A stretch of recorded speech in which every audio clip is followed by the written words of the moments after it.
Patrick Martin, bonjour. Vous êtes le président du MEDEF Auvergne-Rhône-Alpes et vous rêvez d'être chef à la place du chef, ou tout du moins vizir à la place de l'actuel président du MEDEF national, Pierre Gattaz. Alors je voudrais d'abord savoir, Patrick Martin, pourquoi cette candidature sur le plan national, alors régionalement, en tant que président régional du MEDEF, vous n'avez pas réussi à avoir une grande notoriété?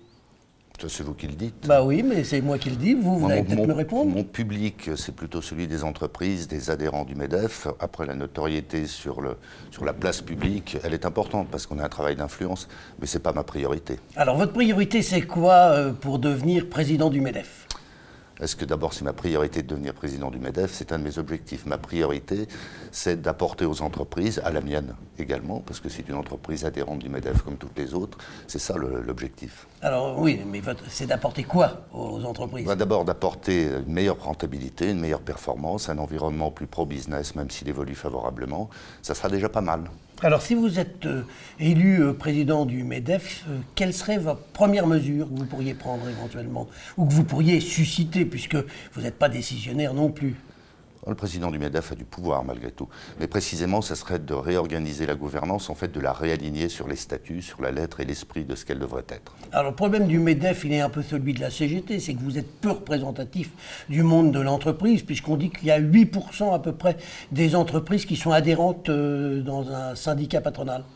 Je ne sais pas d'où vous sortez ce chiffre, en tout cas. J'ai regardé les entreprises adhérentes du MEDEF représentent 70% des effectifs salariés français, par exemple. Alors, vous parliez de salariés, très bien. On se souvient que Pierre Gattaz avait promis 1 million d'emplois contre des mesures pour les entreprises. Finalement, il n'avait pas créé d'emplois. Quand on regarde d'ailleurs sa propre entreprise, il n'y en avait pas eu créé non plus. Est-ce que dans la vôtre, il y a eu des emplois créés ces dernières années? D'abord, je me permets de vous dire que vous avez tort. Il n'avait jamais dit qu'il y aurait 1 million de création d'emplois du jour au lendemain. Je me souviens du petit badge, 1 million d'emplois. Bien sûr. Mais si vous regardez bien les tendances, on est actuellement sur un rythme de 300 000 créations d'emplois par an, tant mieux, y compris dans l'industrie, qui recrée progressivement des emplois. On est exactement dans la cadence prévue. Alors vous en avez créé dans votre propre entreprise, combien? Alors j'en ai créé à peu près 50 depuis 1 an. Alors, vous êtes plutôt satisfait? Satisfait. Je vous dirais sincèrement que moi, ce qui m'intéresse, c'est la performance globale de l'entreprise. Il ne faut pas inverser les facteurs.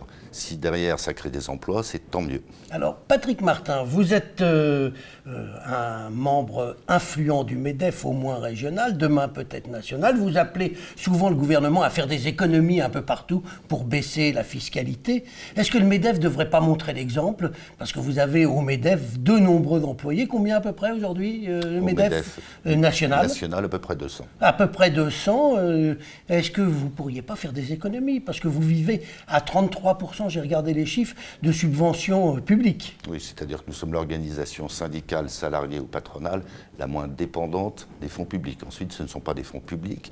Vous qui êtes un fin connaisseur de ce milieu-là, ce sont des fonds issus de l'AGFPN, dans notre jargon, c'est-à-dire des fonds payés par des cotisations sur les salaires, donc par les entreprises. Oui, mais enfin, à la sortie, c'est quand même l'État qui vous retrocède une partie de vos finances, à peu près 33%, sur un budget de 37,8%. Non, ce n'est pas l'État, et je le redis, c'est de l'argent qui vient des entreprises. Qu'ensuite, on s'interroge sur l'origine de nos ressources, si on veut être puriste et dire ça ne sera que des cotisations, moi j'y suis favorable, mais il faut se donner un petit peu de temps.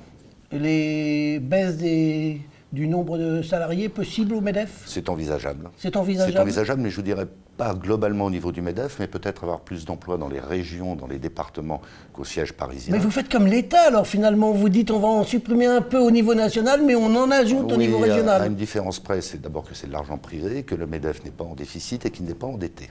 Avant de nous quitter, juste un petit mot quand même. Pierre Gattaz avait promis de créer des emplois. Vous êtes attaché à ce que l'on ait aujourd'hui des apprentis, des gens qui viennent en alternance au MEDEF. J'ai regardé, il y en a 3 ou 4, c'est tout, sur 200. Vous ne pourriez pas faire un effort en ce domaine? Avenue Bosquet? Avenue Bosquet, il y en a 3 ou 4. Vous êtes plus informé que moi, et c'est choquant si c'est le cas. Et c'est le cas. Donc il faudra y remédier. Vous allez y remédier. Vous me donnez un nouvel objectif, merci. Je vous en prie, Patrick Martin, je vous remercie. Merci.